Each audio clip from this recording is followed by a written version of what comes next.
Prabowo bertemu Sekjen PBB di Brazil.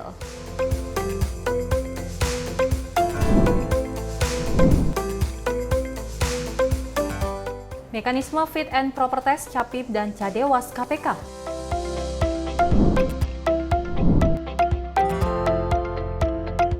Pasangan Ridho pastikan tidak akan ada penggusuran.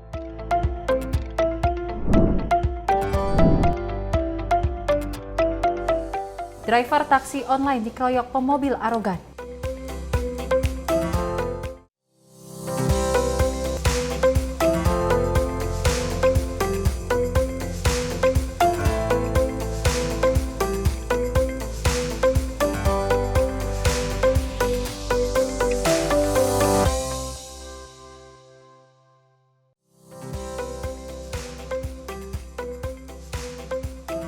Selamat pagi pemirsa Simpo TV. Selamat pagi Sally. Selamat pagi, Festi. Sehat hari ini ya, alhamdulillah. Sehat. Dan tentu mudah-mudahan pemirsa di rumah dimanapun Anda berada bisa dalam keadaan sehat walafiat. Apalagi kita kemarin baru saja menyaksikan sama-sama ataupun menyambut dari debat ketiga Pilkada Jakarta 2024 ya. Betul sekali. Kalau kita lihat Festi, banyak sekali visi dan misi yang disampaikan. Betul. Dan mengingat memang debat kali ini adalah debat terakhir. Betul. Dan kita berharap bahwasanya 27 November yang terhitung hari ini bisa berjalan dengan aman dan juga Betul, lancar. apalagi masyarakat Jakarta sudah melihat dari ketiga visi misi pasangan calon gubernur dan juga wakil gubernur, dan saatnya nanti pada tanggal 27 November nanti bisa menentukan siapa kira-kira yang cocok untuk membangun Jakarta jauh lebih maju lagi. Dan tentunya informasi menarik lainnya akan terus kami hadirkan. Ini dia Menyapa Pagi Simpo TV selengkapnya.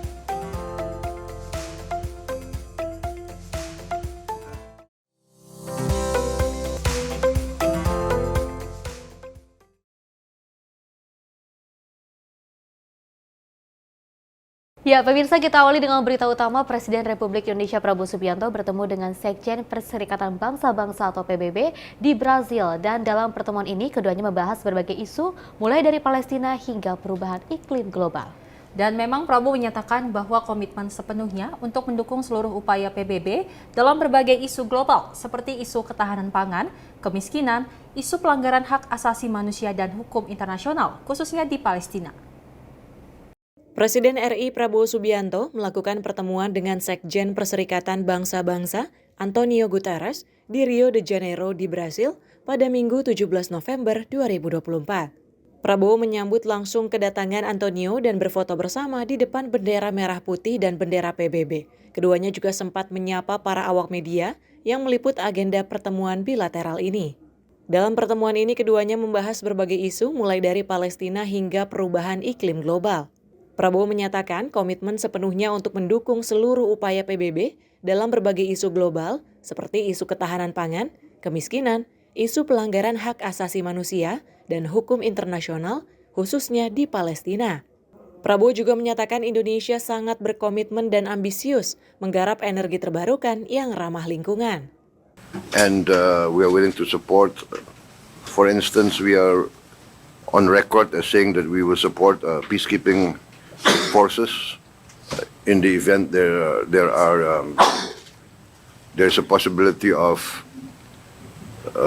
ceasefire and the need for internationally mandated peacekeeping forces. We are ready to provide the forces. Sekjen PBB dalam pertemuan ini menyatakan bahwa Indonesia dianggap sebagai negara yang berhasil memainkan peran penting dalam konferensi tingkat tinggi guna mempersiapkan reformasi di masa depan. Sekjen PBB juga sepakat dengan Indonesia untuk pembentukan negara dan penentuan secara mandiri akan kemerdekaan rakyat Palestina. And that means that the role of countries like Indonesia, that is emerging as an extremely important international partner, is for us vital in our efforts to bring more justice, more equity, and more capacity of the international system to support developing countries. Tim redaksi Simpo TV melaporkan. Sementara itu, dalam perjalanan lawatannya ke sejumlah negara, Presiden Republik Indonesia Prabowo Subianto mengungkapkan kerinduannya terhadap tanah air Indonesia. Hal ini ia ungkapkan di hari ke-10 kunjungan kerjanya ke luar negeri saat tengah wawancara dengan sejumlah wartawan. Presiden RI Prabowo Subianto mengungkapkan kerinduannya terhadap tanah air Indonesia. Hal ini ia ungkapkan di hari ke-10 kunjungan kerjanya ke luar negeri. Momen itu diungkapkan Prabowo saat tengah wawancara dengan sejumlah wartawan. Meski begitu, Prabowo mengungkapkan fokusnya di awal-awal tahun masa menjabat sebagai presiden bahwa ia ingin membawa perbaikan ekonomi domestik di Indonesia. Tentunya saya fokus sebetulnya ya,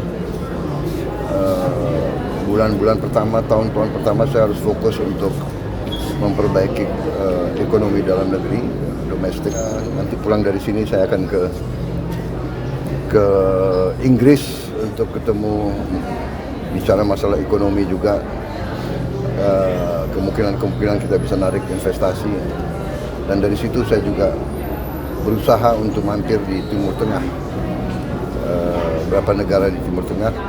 Hanya kita lihat apakah tanggalnya cocok atau tidak. Perjalanan Prabowo ke luar negeri dimulai ke negara Cina pada 8 November, kemudian 11 November menuju Amerika Serikat, dilanjut 14 November Peru, dan saat ini tengah berada di Rio de Janeiro, Brazil. Selanjutnya, Prabowo menyatakan akan melanjutkan kunjungan kerjanya ke London, dan apabila ada waktu yang tepat, ia akan mampir ke Timur Tengah. Tim redaksi Sinpo TV melaporkan. Ya, pemirsa, dari Wakil Presiden Gibran Rakabuming Raka mengunjungi Pasar Rakyat Buta Salewangan di Maros pada Kamis lalu. Dan memang pasar ini mengusung konsep tradisional modern untuk tingkatan kualitas pasar dan tetap jaga keaslian interaksi pasar tradisional. Didampingi oleh PJ Gubernur Sulawesi Selatan Zudan Arif Fakrullah serta PLT Bupati Maros Suhartina Bohari, Wakil Presiden Gibran Rakabuming Raka mengunjungi Pasar Rakyat Buta Salewangang Maros pada 14 November 2024. Pasar Rakyat BSM mengusung konsep tradisional modern. Wapres menilai konsep tersebut merupakan manajemen yang baik. Di Pasar Rakyat BSM tersebut, Gibran melihat penggabungan konsep tradisional dan modern yang dinilai mampu meningkatkan kualitas fasilitas pasar dan tata kelola yang lebih profesional. Konsep pasar tradisional modern memungkinkan hasil panen petani lokal dan produk UMKM dapat tersalurkan langsung hingga diharapkan bisa memberikan dampak positif bagi ekonomi daerah. Hal ini dinilai sejalan dengan arahan Presiden Prabowo Subianto untuk memastikan penerapan ekonomi berbasis kerakyatan melalui penguatan pasar tradisional. Dalam kesempatan itu, Wapres berharap konsep pasar tradisional modern bisa diterapkan juga di luar Pulau Jawa. Tim redaksi Sinpo TV melaporkan. Kita beralih ke informasi lainnya, pemirsa. Komisi 3 DPR akan menggelar fit and proper test calon pimpinan dan juga calon Dewas Pengawas KPK di Kompleks Parlemen Senayan, Jakarta. Dan fit and proper test ini akan dilakukan secara bertahap dengan diawali fit and proper test oleh calon pimpinan KPK. Dan berikut laporan jurnalis Sinpo TV Muhammad Fahrizal.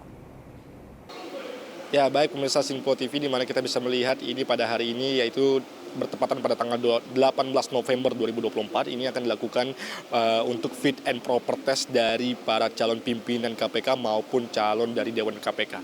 Dan bisa Dewan Pengawas KPK maksud kami, di mana kalau kita melihat beberapa waktu lalu ini telah melakukan rapat konsultasi dari pimpinan DPR maupun dari pimpinan Komisi 3 DPR ini terkait mekanisme nantinya yang akan dilakukan fit and proper test dari para calon pimpinan maupun calon Dewan Pengawas KPK.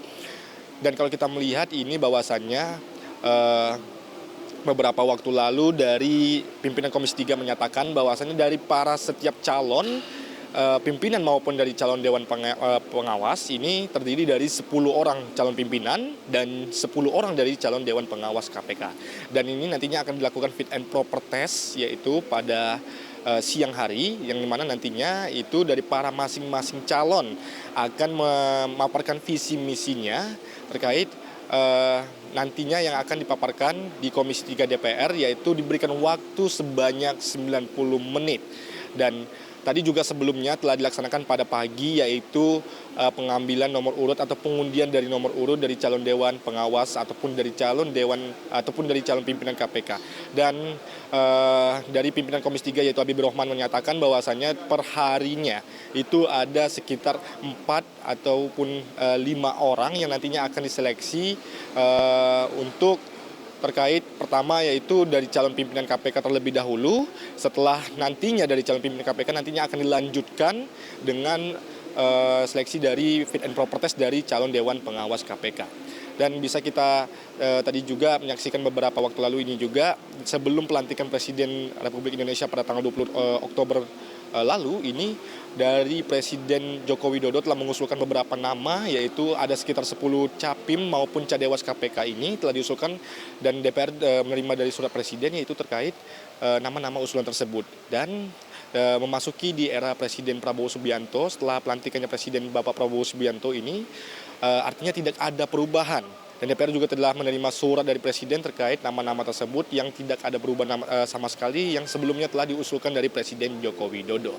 Dan ini nantinya akan berlangsung pada siang hari fit and proper test hingga nantinya malam, di mana ini akan dilakukan dari tanggal 18 November hingga tanggal 21 November. Demikian informasi dari kami, Farizal, Ahmad Amin, Sinpo TV melaporkan. Pemirsa, Ketua Komisi 3 DPR Habibur Rahman menyebut 10 calon pimpinan dan 10 calon Dewan Pengawas KPK memiliki integritas dan juga kualitas yang sama. Dan menurutnya bahwa para capim dan cadewas ini mempunyai rekam jejak yang sangat bagus. Sebanyak 10 calon pimpinan dan 10 calon Dewan Pengawas KPK akan menjalani fit and proper test pada Senin siang. Ketua Komisi 3 DPR Habibur Rahman mengatakan capim dan cadewas KPK yang ikut fit and proper test memiliki integritas dan kualitas yang sama. Pasalnya para capim dan cadewas tersebut tidak mempunyai rekam jejak yang buruk. Adapun fit and proper test akan berlangsung pada pukul 13.30 waktu Indonesia bagian Barat hingga 21.00 waktu Indonesia bagian Barat.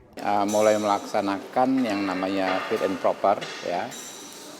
Kalau untuk capim itu kami akan memilih dan menetapkan anggota, pimpinan dan ketua KPK, ya. Kalau untuk Dewan Pengawas ini namanya forum konsultasi dan pendalaman. Untuk berikutnya kami akan merekomendasikan 5 orang, ya, kepada Presiden. Hari ini saat ini sedang pembuatan makalah. Nanti jam 13 kita mulai satu persatu kita pendalaman. Ya, kawan-kawan siap semua dari semua fraksi. Dari hari ini sampai dengan hari Kamis malam, insya Allah kita dari pagi sampai jam 21 tiap hari akan seperti itu. Kenapa?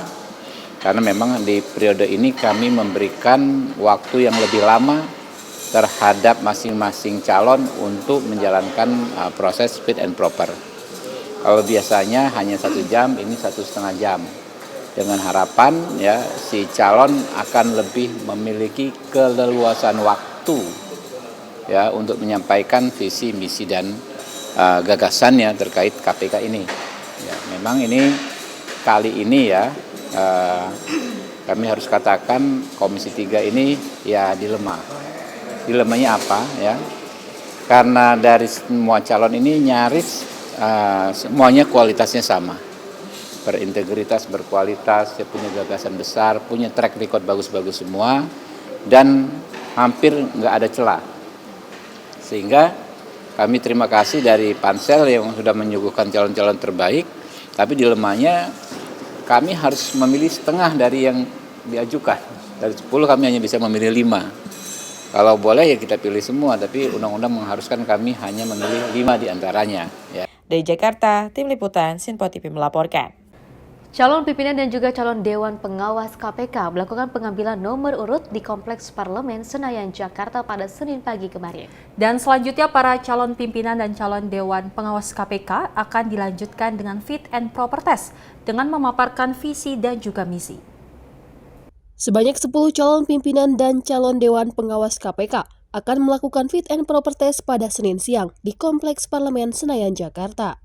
Fit and proper test ini nantinya dilakukan langsung oleh Komisi 3 DPR. Adapun para capim dan cadewas KPK tersebut diawali dengan pengambilan nomor urut, sebelum nantinya dilanjutkan fit and proper test. Setelah itu, para capim dan cadewas akan diberikan waktu 90 menit untuk memaparkan visi misi. Dari Jakarta, Farizal, Ahmad Amin, Sinpo TV melaporkan. Proses pemilihan dan juga penetapan calon pimpinan dan Dewan Pengawas KPK periode 2024 hingga 2029 masih menjadi sorotan publik. Dan ex-penyidik KPK Yudi Purnomo menyampaikan harapannya agar proses pemilihan capim KPK dapat berjalan transparan dan melahirkan figur yang berintegritas serta berkomitmen dalam pemberantasan korupsi. Pemilihan calon pimpinan dan Dewan Pengawas KPK untuk periode 2024-2029 dilakukan di Komisi 3 DPR RI di Gedung Parlemen Senayan, Jakarta pada Senin 18 November 2024. Proses tersebut memiliki peran krusial dalam menentukan arah pemberantasan korupsi di Indonesia selama 5 tahun ke depan. Ex-penyidik KPK Yudi Purnomo menegaskan pentingnya memilih calon pimpinan yang memahami arah pemberantasan korupsi dan bebas dari beban masa lalu. Yudi menilai tanpa figur yang memenuhi dari kriteria tersebut, risiko KPK menjadi lemah dalam pemberantasan korupsi. Yudi juga menekankan bahwa pimpinan KPK yang ideal harus mampu menjalankan tugasnya dengan independen dan bebas dari intervensi pihak manapun. Yudi menambahkan hal ini dinilai sangat penting untuk menjaga kredibilitas lembaga dan meningkatkan efektivitas dalam memberantas korupsi.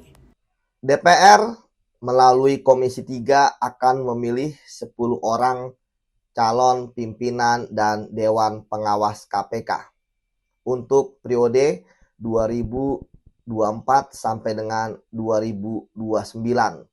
Tentu kita berharap agar Komisi 3 mampu untuk memilih calon pimpinan dan Dewas KPK yang berintegritas, mempunyai karakter yang baik, kompetens, tidak mempunyai rekam jejak yang buruk, dan yang paling penting adalah berkomitmen terhadap upaya pemberantasan korupsi.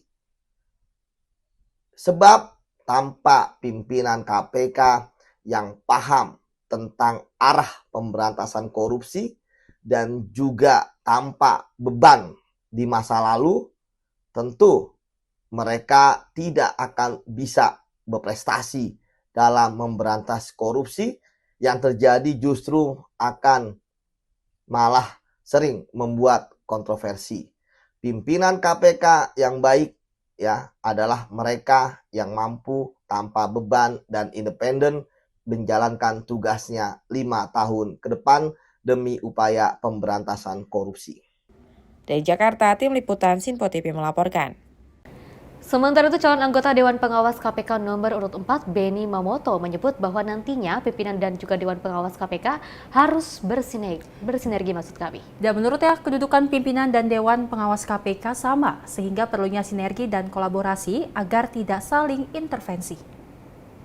Hal tersebut disampaikan oleh calon anggota Dewan Pengawas KPK, Benny Mamoto, usai pengambilan nomor urut Capim dan Cadewas KPK di Kompleks Parlemen Senayan, Jakarta. Benny menegaskan bahwa dirinya siap untuk memaparkan visi misinya serta pendalaman dari Komisi 3 DPR pada Rabu mendatang. Benny juga menyampaikan bahwa nantinya pimpinan KPK dan Dewan Pengawas KPK harus bersinergi dan berkolaborasi agar tidak adanya intervensi. Lebih luas, dirinya menyebut akan mendukung asta cita Presiden Prabowo dalam memberantas korupsi di tanah air. Ya, jadi kami dari calon Dewas KPK mendapatkan jadwal untuk hari Rabu dan Kamis. Namun jadwal itu masih fleksibel. Jadi kami harus siaga sewaktu-waktu ada perubahan waktu, kami harus siap. Pertama tadi pembuatan makalah, kemudian nanti akan ada pendalaman ketika dilakukan wawancara. Temanya tentunya nanti harus saya paparkan dulu baru saya sampaikan. Ya, kalau menurut kami memang perlu sinergi yang baik antara Dewas dengan pimpinan KPK. Karena apa? Kedudukannya itu setara. Bukan satu di atas, satu di bawah, bukan setara. Sehingga perlu sinergi, kolaborasi yang baik dengan tetap saling menghormati, menghargai, dan tidak intervensi atas tugas masing-masing. Kita berharap karena tentunya Bapak Presiden sudah mencanangkan program prioritas, kemudian asta cita diantaranya adalah pencegahan dan pemberantasan korupsi. Nah, inilah yang perlu kita dukung oleh semua elemen agar program itu bisa berhasil. Hari Rabu saya dapat sore. Oh, berarti tadi nomor berapa Pak Benny? Nomor 4. Nomor? 4. Oh, nomor 4. Dari Jakarta, Tim Liputan Sinpo TV melaporkan. Pemirsa, calon pimpinan KPK Pongki Indarti mengatakan Capim KPK yang nantinya juga terpilih harus bisa mengembalikan kepercayaan publik terhadap lembaga anti rasuah. Pasalnya ia menilai saat ini tingkat kepercayaan publik terhadap KPK hanya 56%. Para calon pimpinan dan Dewan Pengawas KPK tentunya diharapkan oleh seluruh masyarakat Indonesia agar dapat memberantas dan memberikan tindakan tegas terhadap pelaku korupsi. Calon pimpinan KPK Pongki Indarti menyebut, nantinya yang terpilih menjadi pimpinan KPK harus dapat mendapatkan kepercayaan publik. Menurutnya, saat ini tingkat kepercayaan KPK di mata publik hanya 56%. Dirinya juga menyebut para pimpinan dan Dewan Pengawas harus bisa bersinergi dan solid. Harus mendapatkan kepercayaan masyarakat kembali gitu ya. Kalau kita melihat dari survei-survei yang ada, ini yang termasuk yang paling rendah ya, sampai 56% gitu ya. Ke-8 dari 8 institusi itu kan sangat memprihatinkan. Nah, kami berharap ke depan ini akan mendapatkan kembali kepercayaan dari masyarakat. Jadi itu mesti harus kerja yang benar. Terus kemudian juga integritasnya mesti harus bagus. Jangan sampai misalnya kena kasus etik, terus bahkan kasus pidana, jangan sampai seperti itu. Terus kemudian juga ini harus semuanya, artinya kerja yang solid gitu ya, dari Capim, kalau sekarang pimpinan ya, pimpinan KPK, terus kemudian Dewas, dan juga dari pegawai. Jadi tiga-tiganya itu mesti harus solid, sinergis, kemudian kita juga mesti harus mengawasi internal sendiri ya. Jadi jangan sampai misalnya ada di rutan-rutan itu terus kemudian ngutik-ngutik. Terus kemudian ada kekerasan berlebihan yang dilakukan oleh penyidik misalnya dalam rangka penangkapan, penahanan dan sebagainya. Itu harus sesuai dengan hak asasi manusia. Jadi itu yang nanti akan kita fokuskan, termasuk juga ini RUU perampasan aset ya. Ini nanti juga akan kami dorong. Nggak tahu lah, sekarang lagi dibahas ya, dan namanya juga dipermasalahkan, ada aset recovery, ada perampasan aset dan sebagainya, tapi nanti intinya kita dorong itu, dan juga terkait dengan penegakan hukum itu lebih dipentingkan untuk memberikan efek jerah, yaitu mesti harus ada disertakan juga pasal-pasal TPPU di situ. Jadi tidak cukup hanya tindak pidana korupsi, tetapi juga TPPU. Ya. Dari Jakarta, Farizal, Sinpo TV melaporkan. Pemirsa, sejumlah informasi menarik lainnya akan terus kami hadirkan usai jeda berikut ini.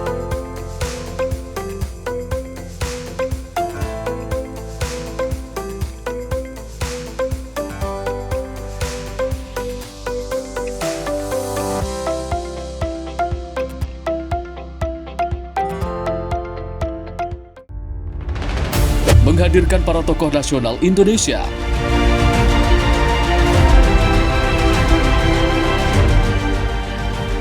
Mengulas ragam fakta dan isu terbaru secara mendalam. Pusat data nasional loh. Pusat data nasional, data apa aja masuk ini. Buka satu barang warga itu memang diperlukan. Bincang spesial setiap Sabtu pukul 8 malam hanya di Sinpo TV. Halo, selamat malam pemirsa. Senang sekali rasanya kami mengisi ruang informasi Anda. Akhiri aktivitas Anda dengan rangkuman perkembangan peristiwa yang terjadi sepanjang hari. Sebelumnya kita saksikan ada sekitar 3.000 tamu undangan, sementara di Ibu Kota Nusantara ini ada sekitar 2.000 tamu undangan. Rangkaian informasi nasional dan mancanegara dirangkum sebagai penutup hari dalam Menyapa Malam. Setiap Senin hingga Jumat pukul 8 malam, hanya di Sinpo TV.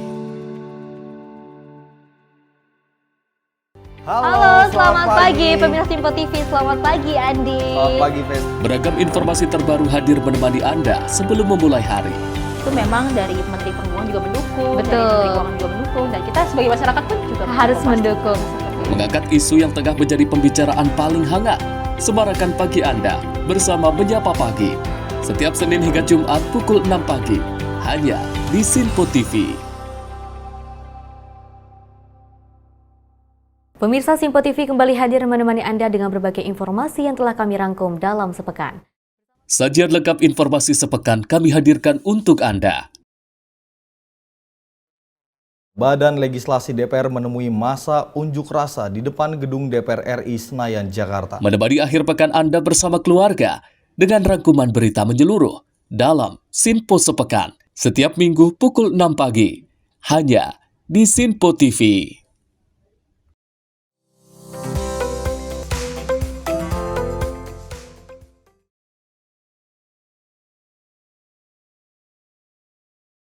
Terima kasih pemirsa, Anda masih menyaksikan Menyapa Pagi Simpo TV. Dan kita lanjutkan informasinya di mana mendekati perhelatan Pesta Demokrasi Pilkada 2024. Pemkab Bogor melalui Baskem Bakpol bersama Komisi Pemilihan Umum dan Badan Pengawas Pemilu Kabupaten Bogor pada Senin pagi menggelar rapat kerja konsolidasi Forkopimda dan Forkompimcam. Dan hal ini juga dilakukan untuk mensukseskan penyelenggaraan pemilihan kepala daerah pada 27 November mendatang. Acara rakor konsolidasi Forkopimda dan Forkopimcam yang digelar di salah satu hotel di wilayah Kecamatan Sukaraja, Kabupaten Bogor, dihadiri TNI Polri dan para camat se-Kabupaten Bogor. PLT Bakes Bangpol Kabupaten Bogor Heri Risnandar mengajak seluruh elemen untuk menciptakan aman, nyaman, dan damai di tengah masyarakat dalam penyelenggaraan pilkada, pemilihan bupati dan wakil bupati, serta gubernur dan wakil gubernur Jawa Barat. Kita selenggarakan rapat koordinasi Forkopimda dan Forkopimcam sebagai bentuk komitmen kesiapan dari pemerintah daerah dan instansi vertikal, dalam ini Forkopimda dan Forkopimcam untuk mensupport seluruh penyelenggaraan tahapan pilkada ini yang diselenggarakan baik oleh KPU maupun Bawaslu, dan ini sebagai bentuk evaluasi juga. Mudah-mudahan kita bisa mengulang kesuksesan yang sudah kita raih di pemilu legislatif dan pilpres yang terdahulu. Selain itu, pihaknya juga meminta seluruh perangkat daerah hingga perangkat desa untuk menjaga netralitas dengan tidak melakukan pelanggaran, mendukung salah satu calon kepala daerah ataupun intervensi apapun dalam pelaksanaan Pilkada 2024. Dari Kabupaten Bogor, kontributor Simpo TV melaporkan. Sementara itu pemirsa, berbagai persiapan terus dilakukan Komisi Pemilihan Umum untuk menjelang Pilkada 2024 seperti di KPU Kota Bogor. Ini menggelar simulasi pengungutan dan juga perhitungan suara. Dan kegiatan yang dilaksanakan di Kelurahan Kertamaya, Kecamatan Bogor Selatan, Kota Bogor, dan KPU melibatkan anggota KPPS beserta ratusan calon pemilih. KPU Kota Bogor menggelar simulasi pemungutan dan perhitungan suara pemilihan kepala daerah wali kota dan wakil wali kota, serta gubernur dan wakil gubernur 2024 di Gor Bogor Selatan, Jalan Raya Marga Bakti, Kelurahan Kertamaya, Kecamatan Bogor Selatan, Kota Bogor, Jawa Barat. Simulasi ini dilakukan dengan mendirikan tempat pemungutan suara dan pelaksanaan tata cara pemilihan serta alur proses pilkada yang berlangsung pada 27 November 2024. Dalam kegiatan ini, selain melibatkan anggota kelompok penyelenggara pemungutan suara, 555 warga yang terdaftar dalam pendaftaran pemilihan tetap ataupun DPT pun turut dilibatkan.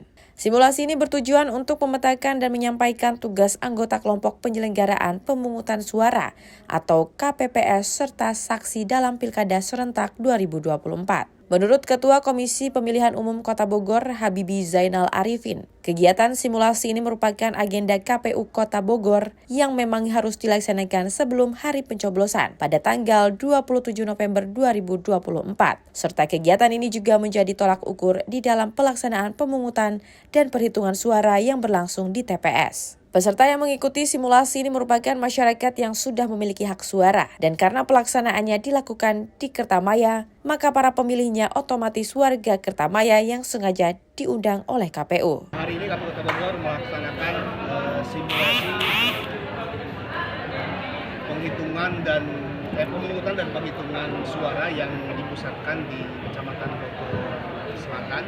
Ini merupakan agenda KPU Kota Bogor yang memang harus dilaksanakan, dan ini menjadi tolak ukur nanti pada tanggal 27 November 2024 bahwa pelaksanaan pungut hitung itu seperti ini. Titik lokasi TPS-nya pun denahnya harus seperti yang ideal ini seperti ini. Semua kegiatan begitu menjelang pada saat dan pasca. Kemudian yang perlu diantisipasi yaitu soal cuaca ya, jadi musim penghujan dan juga kelelahan dari petugas penyelenggara pemilu.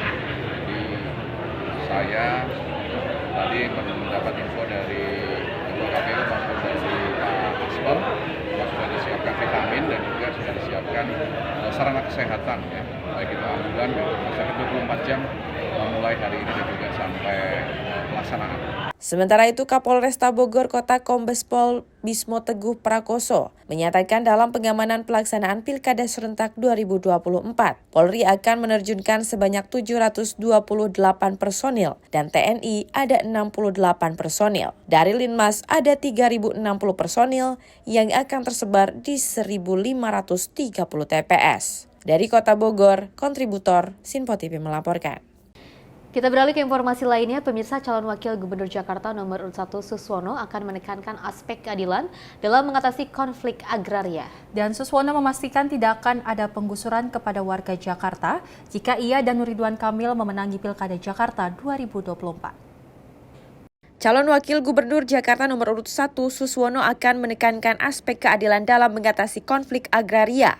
Suswono memastikan tidak akan ada penggusuran dan akan mengedepankan dialog dengan masyarakat dalam menyelesaikan permasalahan di Jakarta jika dia dan Ridwan Kamil memenangi Pilkada Jakarta 2024. Yang kedua, kalau toh harus mencicil, juga cicilannya diperpanjang agar cicilan nominalnya menjadi lebih kecil sehingga mereka pun pada akhirnya bisa mendapatkan sanduk hunian yang layak ya.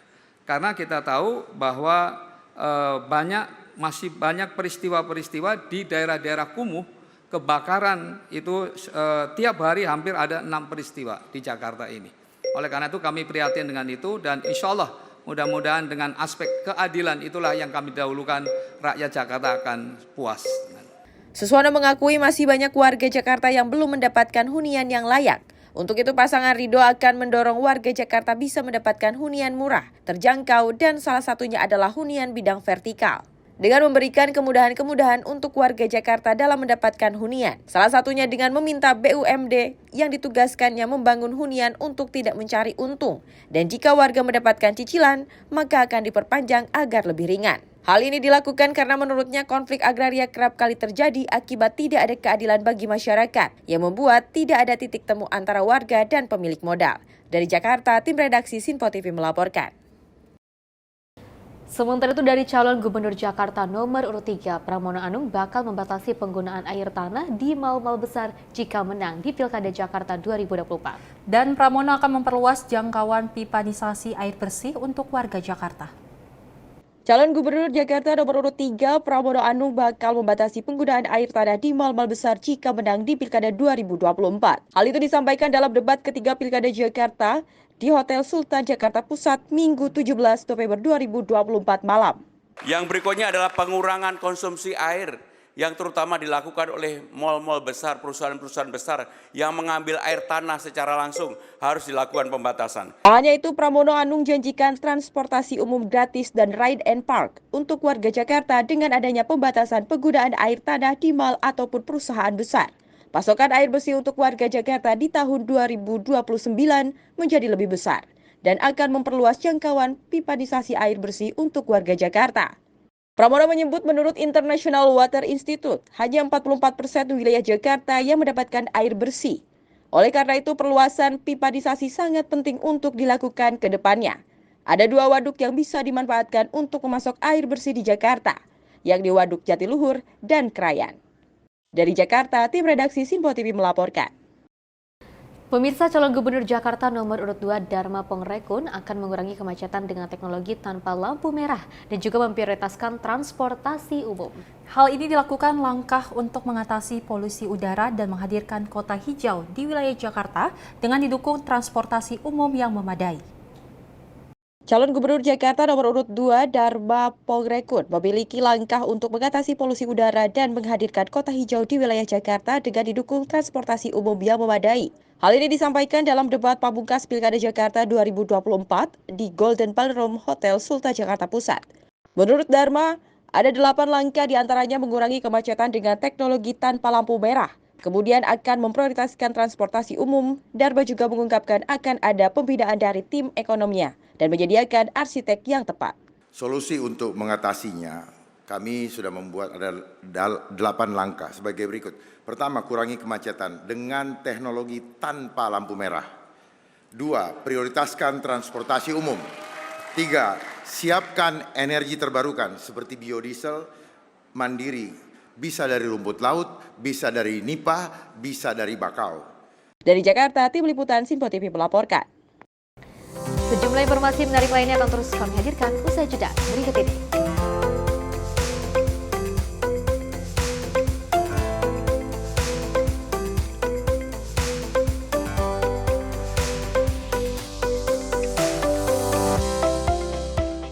Halo pemirsa, kami kembali hadir dengan sejumlah informasi yang kami himpun dari berbagai penjuru dunia. Rangkaian informasi yang membuat akhir pekan Anda begitu bermakna. Sebuah kelompok di Afrika Selatan memberikan layanan pertunjukan film dengan tenaga surya. Berita yang menjadi sorotan media dari dalam dan luar negeri. Kami hadirkan untuk menemani pekan Anda dalam Sinpo Dunia Sepekan, Sabtu dan Minggu pukul 9 pagi. Hanya di Sinpo TV. Kami hadir dengan rangkaian informasi dari berbagai penjuru dunia. Topik dan isu yang tengah menjadi sorotan mancanegara dikemas dengan lengkap untuk Anda.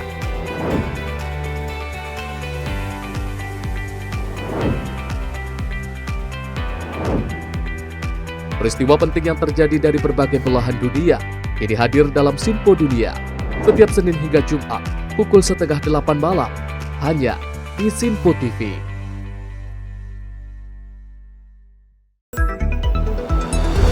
Jadilah yang pertama mengetahui perkembangan terkini seputar informasi dari lembaga parlemen. Punya data nasional, tidak ada satupun backup berarti kan?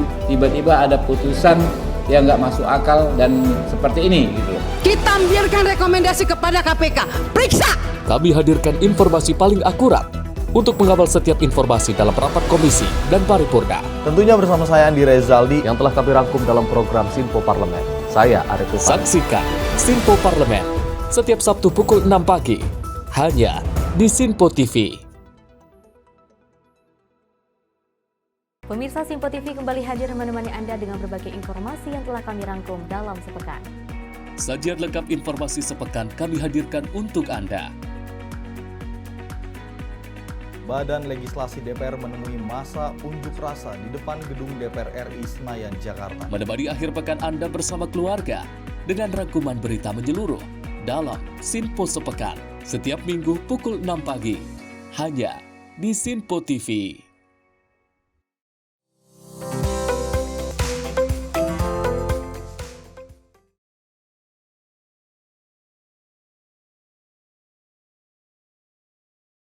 Anda masih menyaksikan Menyapa Pagi Sinpo TV pemirsa. Kita lanjutkan informasinya di mana Menteri Pemuda dan Olahraga Republik Indonesia Dito Aryo Tejo ini menyampaikan apresiasinya atas pelaksanaan tahun kedua Axis Nation Cup 2024 sebagai ajang futsal terbesar tingkat SMA maupun SMK se-Indonesia. Dan Menpora Dito juga menilai pelaksanaan Grand Final Axis Nation Cup 2024 yang digelar di venue Indonesia Arena menjadi simbol dan juga inspirasi bagi banyak cabang olahraga bisa bermain di tempat yang sama.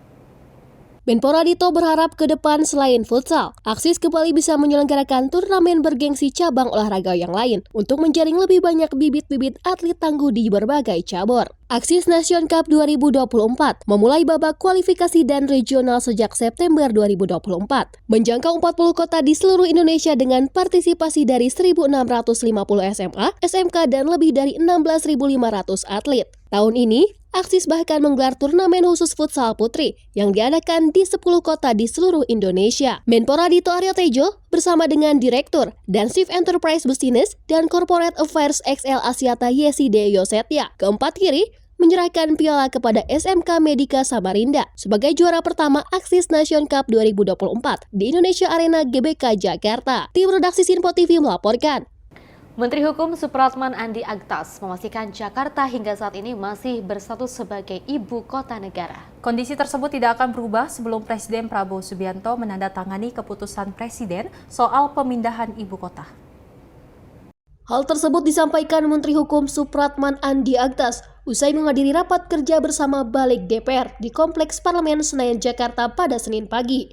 Supratman menjelaskan, menurut aturan dalam pasal 70 tentang Undang-Undang Daerah Khusus Jakarta menyatakan bahwa status DKJ akan berlaku jika sudah ditandatangani keputusan Presiden terkait pemindahan ibu kota. Oleh karena itu, ia menyebut status Jakarta saat ini masih menjadi ibu kota Indonesia. Iya, sampai hari ini Jakarta masih menjadi ibu kota negara Republik Indonesia karena di pasal 70 kalau nggak salah ya. di Undang-Undang DKJ itu dinyatakan undang-undang ini berlaku sejak ditandatanganinya keputusan Presiden terkait dengan pemindahan ibu kota. Jadi sepanjang Kepresnya belum ditandatangani, artinya ibu kota Republik Indonesia itu adalah DKI Jakarta. Ya kan? Jakarta maksudnya. Nah, karena itu kita mengantisipasi bahwa jangan sampai nanti begitu Kepres ditandatangani, sekarang kan pemilihan masih Gubernur DKI Jakarta. Tapi kalau nanti perubahan nomenklaturnya setelah Kepres kan harusnya Gubernur daerah khusus Jakarta, ya kan? Begitu juga anggota DPR-nya, anggota DPD-nya, daerah pemilihan DPD-nya itu sama. Nah, memang yang kemarin terlewat itu, sehingga perlu untuk disempurnakan mengantisipasi supaya jangan ada kekosongan hukum nanti. Itu yang pertama. Dari Jakarta, Farizal, Dava Rizkiano, Sinpo TV melaporkan. Kita beralih ke informasi lainnya, pemirsa. Sidang lanjutan kasus korupsi Tata Niaga Timah Jumat sore kembali digelar Pengadilan Tindak Pidana Korupsi Jakarta Pusat. Dan pada sidang kali ini pemirsa terdapat perbedaan signifikan terkait nilai kerugian lingkungan yang terungkap oleh saksi ahli dari pihak Jaksa Penuntut Umum. Pengadilan Tindak Pidana Korupsi Jakarta Pusat Jumat sore kembali menggelar sidang lanjutan kasus korupsi Tata Niaga Timah dengan menghadirkan 2 saksi ahli dari Jaksa Penuntut Umum. Kuasa hukum terdakwa Andi Inovina Baban menyoroti adanya perbedaan kerugian lingkungan yang signifikan dalam kasus korupsi Tata Niaga Timah.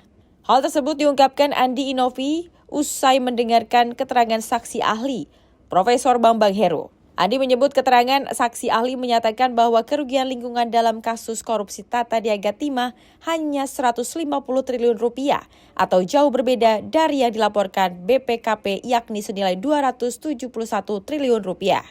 Ia menilai apa yang disebut sebagai kerugian real justru tidak dapat dikategorikan sebagai kerugian yang real. Ya, yang paling menarik adalah keterangan dari Profesor Bambang Heru. Dia menjelaskan bahwa terkait dengan kerugian lingkungan akibat korupsi di Tata Niaga Timah, PT Timah ini, di UPT Timah, itu beliau menjelaskan bahwa angkanya sesungguhnya adalah 150 triliun, bukan 271 triliun. Tadi kita konfrontir juga dengan BPKP, ya BPKP mengatakan bahwa angka yang diberikan kepada kami adalah 271 triliun. Jadi ada perbedaan, ya. Nah, tapi tadi tegas sekali Prof. Bambang mengatakan periode 2019 sampai 2020 itu adalah 150 triliun. Jadi signifikan sekali perbedaan angkanya. Itu. Rencananya sidang lanjutan akan kembali digelar pekan depan dengan agenda mendengarkan saksi ahli dari terdakwa. Dari Jakarta, Tim Liputan Sinpo TV melaporkan. Dalam sidang lanjutan kasus pungutan liar rutan KPK yang dipimpin oleh Ketua Majelis Hakim Mariono, beragendakan pemeriksaan 15 terdakwa oleh Jaksa Penuntut Umum. Kasus pungutan liar terhadap para narapidana di rutan KPK terus bergulir. Praktik ini pemirsa disebut mencapai 6,38 miliar pada rentang waktu 2019 hingga 2023. Dalam kasus itu, sebanyak 15 terdakwa kasus dugaan korupsi berupa pungli di rutan KPK masih menjalani proses sidang di Pengadilan Tipikor pada PN Jakarta Pusat. Pungli dilakukan para terdakwa di 3 rutan cabang KPK, yakni rutan KPK di Gedung Merah Putih, rutan KPK di Gedung C1, dan rutan KPK di Pomdam Jaya Guntur. Sebelum dimulainya sidang, Hakim Ketua Mariono meminta kepada para terdakwa untuk memberikan keterangan yang sebenar-benarnya, dan Hakim meyakini dengan keterangan yang benar dari para terdakwa dapat menolong dari para terdakwa. Dan perlu diingat bahwa keterangan saudara itu sebagai terdakwa itu hanya berlaku untuk saudara sendiri, tidak berlaku untuk terdakwa yang lain, untuk berlaku untuk saudara sendiri. Artinya bahwa itu yang bisa menolong dirimu sendiri, ya. Jadi yang bisa menolong dirimu sendiri adalah ya, apa yang saudara katakan ini sedang. Kami minta saudara bisa memberikan jawaban dengan jujur untuk perbuatan saudara. Dari Jakarta, Dio Malau, Sinpo TV melaporkan. Sejumlah informasi menarik lainnya akan terus kami hadirkan usai jeda berikut ini.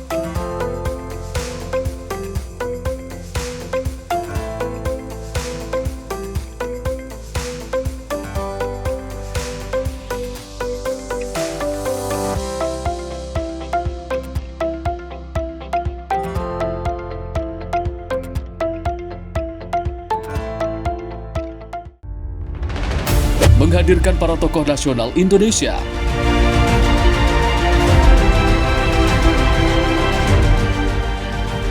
Mengulas ragam fakta dan isu terbaru secara mendalam. Pusat data nasional loh. Pusat data nasional, data apa aja masuk ini? Buka satu barang warga itu memang diperlukan. Bincang spesial setiap Sabtu pukul 8 malam hanya di Sinpo TV. Halo, selamat malam pemirsa. Senang sekali rasanya kami mengisi ruang informasi Anda. Akhiri aktivitas Anda dengan rangkuman perkembangan peristiwa yang terjadi sepanjang hari. Sebelumnya kita saksikan ada sekitar 3.000 tamu undangan, sementara di Ibu Kota Nusantara ini ada sekitar 2.000 tamu undangan. Rangkaian informasi nasional dan mancanegara dirangkum sebagai penutup hari dalam Menyapa Malam. Setiap Senin hingga Jumat pukul 8 malam, hanya di Sinpo TV. Halo, selamat pagi pemirsa Sinpo TV. Selamat pagi Andi. Selamat pagi, Ves. Beragam informasi terbaru hadir menemani Anda sebelum memulai hari. Itu memang dari Menteri Perhubungan juga mendukung, Betul. dari Menteri Keuangan juga mendukung, dan kita sebagai masyarakat pun juga Harus mendukung. Mengangkat isu yang tengah menjadi pembicaraan paling hangat. Semarakan pagi Anda bersama Menyapa Pagi. Setiap Senin hingga Jumat pukul 6 pagi. Hanya di Sinpo TV.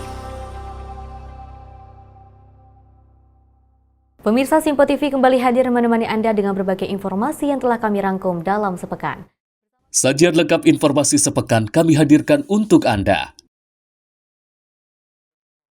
Badan Legislasi DPR menemui masa unjuk rasa di depan gedung DPR RI Senayan, Jakarta. Menemani akhir pekan Anda bersama keluarga dengan rangkuman berita menyeluruh dalam Sinpo Sepekan. Setiap minggu pukul 6 pagi. Hanya di Sinpo TV.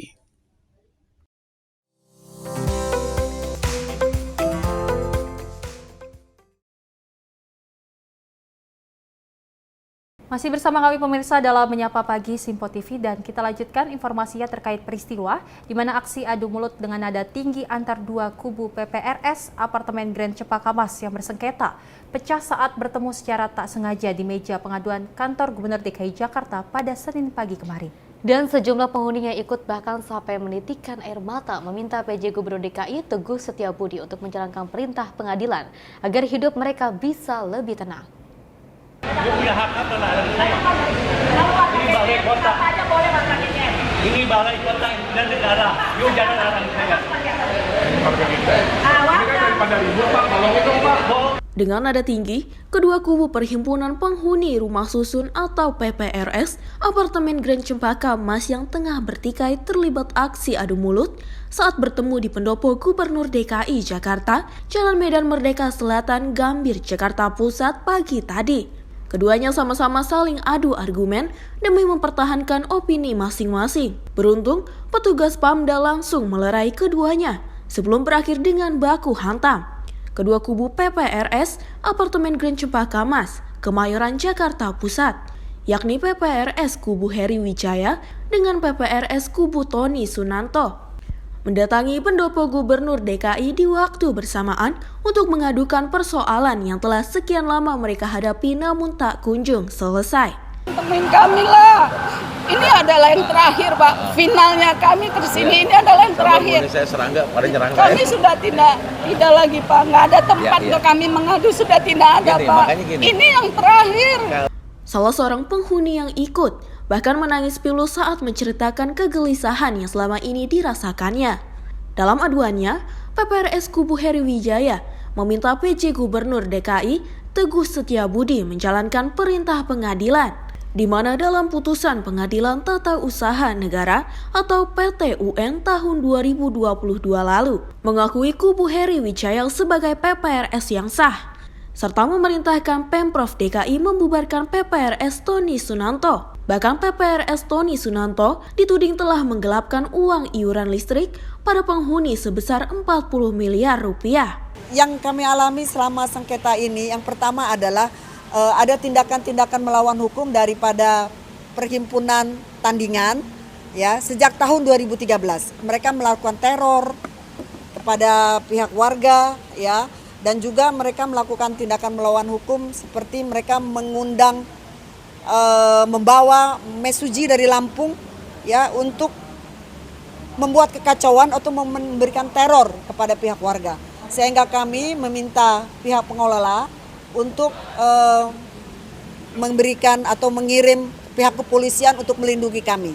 Tetapi hal itu diputarbalikkan oleh pihak lawan atau pihak PPRS Tandingan. Mereka bilang bahwa polisi adalah antek-antek daripada Duta Pertiwi. Padahal itu tidak benar. Seperti itu. Menanggapi hal itu, perwakilan PPRS kubu Tony Sunanto justru menantang siap dilaporkan ke polisi atas tuduhan penggelapan dana iuran penghuni. Jadi kami cuma apa? Silakan jalankan Pokja. Silakan jalankan Pokja. Tegakkan undang-undang. Kan begitu. Kalau tuduhan dia ini kami maling uangnya, lapor ke polisi. Lapor. Kenapa nggak dilapor-lapor? Cuma tempel di binding akan lapor. Tony Sunanto maling uang 40 miliar. Itu ada sejarahnya. Sementara pengamat properti Hokli Lingga menilai persoalan tersebut bisa selesai jika semua pihak menaati putusan pengadilan yang jelas berkekuatan hukum tetap. Kalau menurut saya, itu kan ada terbaik yang memang jalur hukum. Kalau sudah tidak ada, ditemu di musyawarah mufakat. Dan kebetulan masalah di GCM ya, setahu saya sudah ada putusan pengadilan yang sudah berkekuatan hukum tetap. Ya, sudah laksanakan saja putusan pengadilan itu. Saya yakin dengan menjalankan putusan itu, ya semua bisa selesai dengan baik. Jadi kita harus taatlah pada putusan pengadilan dan hormati putusan pengadilan yang ada. Itu kalau menurut saya. Sebelumnya, Komisi 3 DPR RI telah mengeluarkan rekomendasi agar Pemprov DKI membentuk Pokja untuk menyelesaikan sengketa PPRS apartemen Grand Cempaka Mas. Namun PPRS kubu Heri Wijaya tetap mendesak Pemprov DKI menjalankan putusan pengadilan.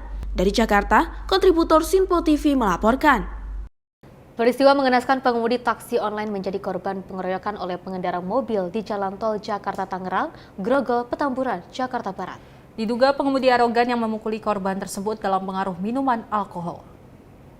Inilah rekaman video amatir yang viral di media sosial. Detik-detik aksi arogan pengendara mobil yang melakukan pemukulan disertai pengeroyokan terhadap seorang driver taksi online yang saat itu sedang membawa penumpang. Peristiwa ini terjadi di Jalan Tol dalam kota Jakarta Tangerang, Grogol Petamburan, Jakarta Barat pada Minggu dini hari. Dalam video tersebut terlihat mobil yang digunakan para pelaku menghalangi laju mobil taksi online yang saat itu sedang berada di jalur cepat tol. Saat korban menyembunyikan klakson karena berhenti tepat di tengah jalur cepat tol yang membahayakan banyak pengguna jalan. Para pelaku justru turun dari mobilnya dan menghampiri korban lalu menganiaya korban. Bahkan rekan pelaku turut memukuli korban. Korban menduga saat menganiaya dirinya, para pelaku mengemudikan kendaraannya dalam pengaruh minuman alkohol. Ya awalnya sih saya di jalan tol mas, saya lagi bawa penumpang.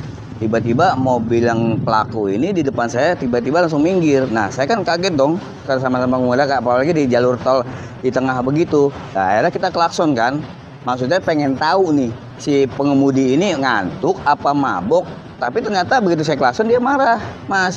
Tiba-tiba ngerem-ngerem gitu, udah seakan pengen mundur gitu kan, otomatis kan saya ikut ngerem. Nah ketika kita nyari aman ngambil ke kanan, dia ikut ke kanan, kita ke kiri ngambil ke kiri. Ah udahlah pikir, nah, kita coba konfirmasi kan, Pak maaf deh kalau memang saya salah, kalau versi dia gitu kan. Kan menurut dia kan dia udah melarang, yang saya pikir gini mas, itu di jalan tol di tengah-tengah jalur cepat, saya menghindari. Andai kata itu apa sih namanya, benar-benar di luar nalar ya, itu apa kuasa Allah kali ya, nggak ada mobil sama sekali. Coba bayangkan mas, andai kata ada mobil, posisi apa nggak terjadi Cipali 2.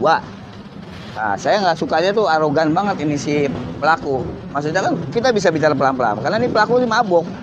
Turunnya aja udah sempoyongan dan segala macam. Itu juga diambil sama apa, ditarik sama perempuannya, karena memang ada perempuannya 2, ditarik. Nah ya udah, kemudian pun apa, pengemudi lain pun sempat videoin juga mas.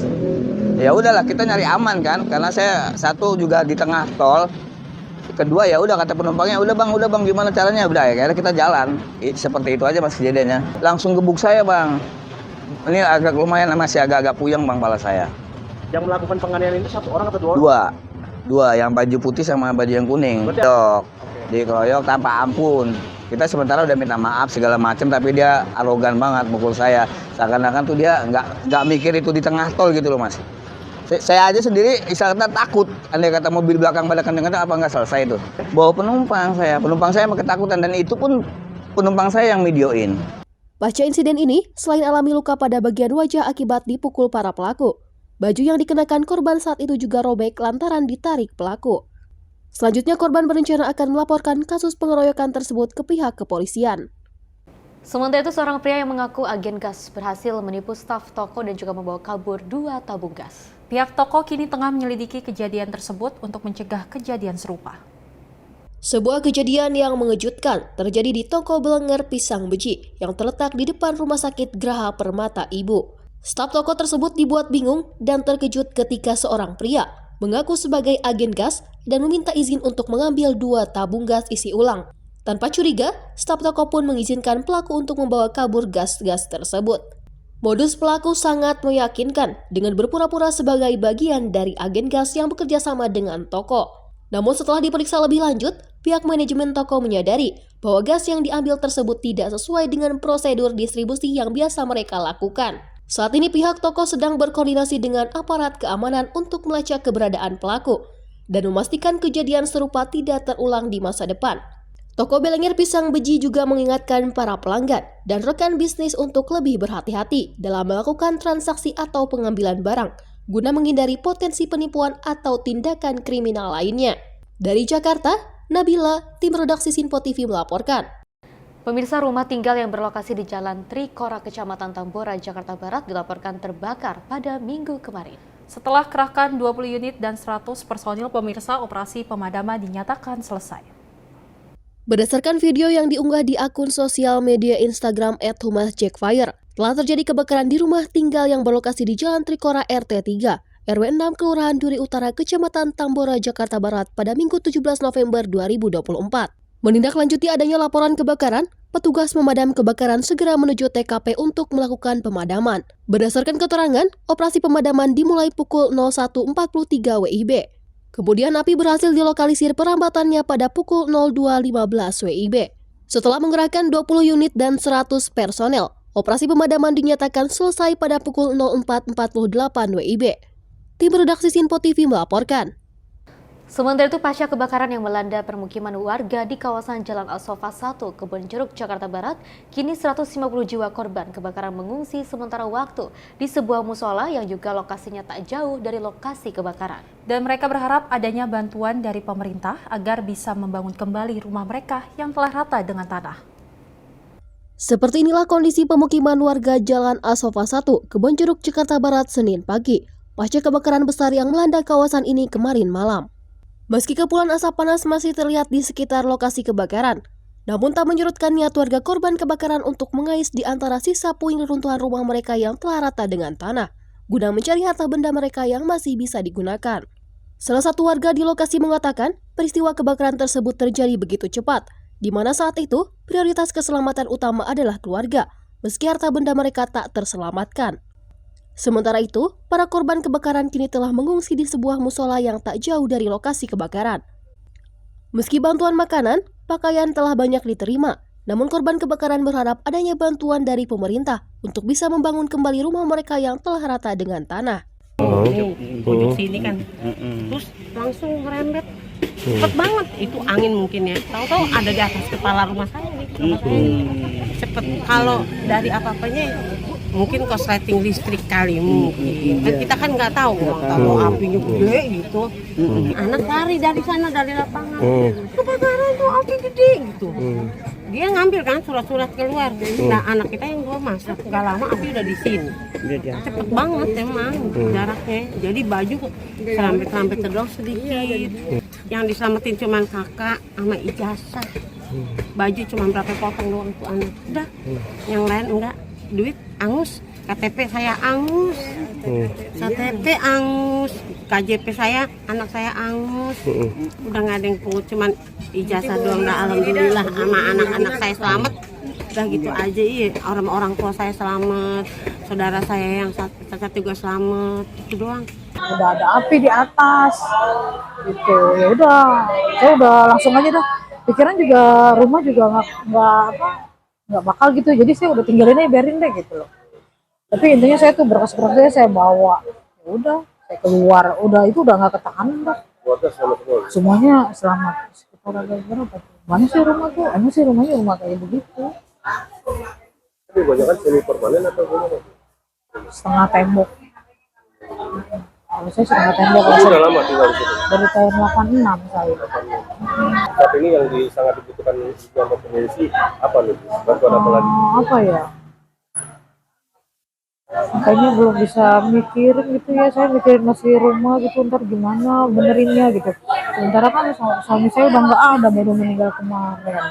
Saya kepikiran itu rumah, iya, kepikiran itu rumah gimana bangunnya, itu kan bisa puluhan juta rumah ya kan. Kalau kayak ini mah bisa dibeli apa itu, tapi tadi ada yang tetangga duitnya nggak keambil itu, ada 50 juta deh, boleh nyimpen, jadi kayak stres gitu. Atas musibah kebakaran tersebut, sebanyak 150 jiwa kini kehilangan tempat tinggal.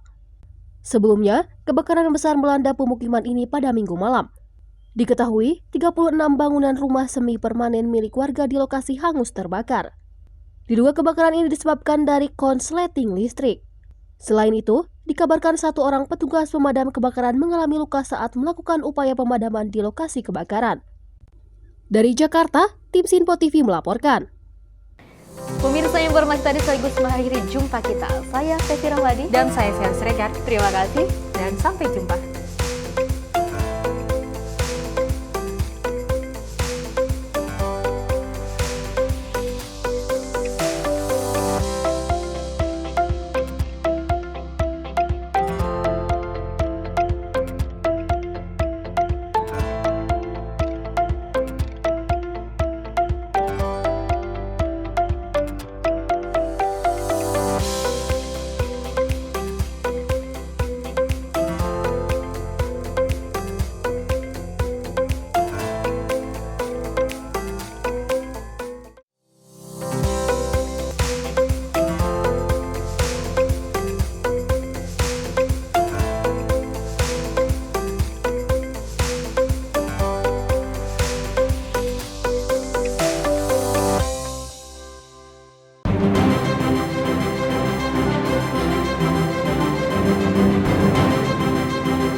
Sinpo TV, News, Sport, Entertainment.